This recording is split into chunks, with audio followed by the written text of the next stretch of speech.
وزیر اعظم شہباز شریف نے متنازع کنال منصوبے پر پیپلز پارٹی کے تحفظات دور کرنے کی ہدایت کر دی۔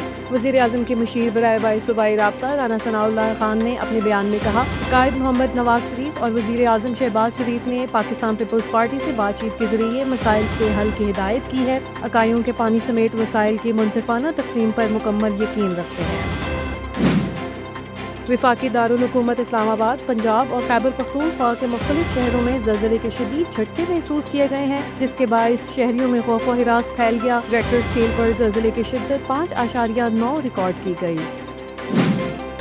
مال روڈ لاہور دھرنے میں واٹر کینن چل گئی، مظاہرین کی سی ایم ہاؤس پیش قدمی، حالات کشیدہ۔ مظاہرین کی مال روڈ جانے کی کوشش، پولیس نے الحمرا ہال کے باہر روک لیا۔ ہیلتھ ورکرز کے نمائندوں کو پنجاب اسمبلی مذاکرات کے لیے بلا لیا گیا، دھرنا 10 روز سے جاری۔ سوات میں فورسز کی کارروائی، کالعدم تحریک طالبان کے 4 دہشت گرد ہلاک۔ آئی ایس پی آر کے مطابق سیکیورٹی فورسز اور قانون نافذ کرنے والے اداروں کا دہشت گردوں کی موجودگی کی اطلاع پر مشترکہ آپریشن کیا گیا۔ ہلاک ہونے والے دہشت گردوں سے اسلحہ اور گولہ بارود برآمد ہوا ہے۔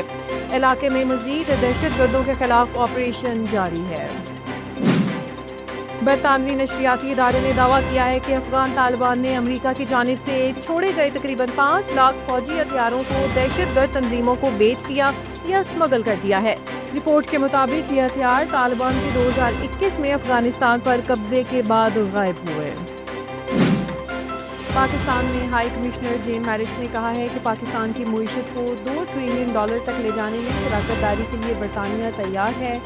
لیڈرز ان اسلام آباد بزنس سمٹ سے خطاب کرتے ہوئے برطانوی ہائی کمشنر جین میرٹ نے کہا کہ برطانیہ پاکستان کے ساتھ اسٹریٹجک شراکت داری کو مزید مضبوط بنانے کے لیے پرعزم ہے۔ احتجاج اور توڑ پھوڑ کے کیس میں بانی P T I Imran Khan کو عدالتی حکم کے باوجود آج بھی پیش نہیں کیا جا سکا۔ بشرا بی بی کے خلاف جعلی رسیدوں اور بانی پی ٹی آئی کے خلاف احتجاج اور توڑ پھوڑ کے 5 مقدمات میں درخواست ضمانت کی سماعت ہوئی۔ جج محمد افضل مجوکا نے کہا کہ بانی پی ٹی آئی کی پیشی کی کوشش تو میں نے بھی کی ہے۔ وزیر اعلیٰ خیبر پختونخوا علی امین گنجا پور کے خلاف درج مقدمات کی تفصیلات سامنے آ گئی۔ پشاور ہائی کورٹ میں وزیر اعلیٰ خیبر پختونخوا علی امین گنجا پور کے خلاف مقدمات کی تفصیلات سے متعلق درخواست پر سماعت ہوئی۔ ڈپٹی اٹارنی جنرل نے عدالت کو بتایا کہ اسلام آباد میں وزیر اعلیٰ کے خلاف 32 اور پنجاب میں 33 ایف آئی آر درج ہیں۔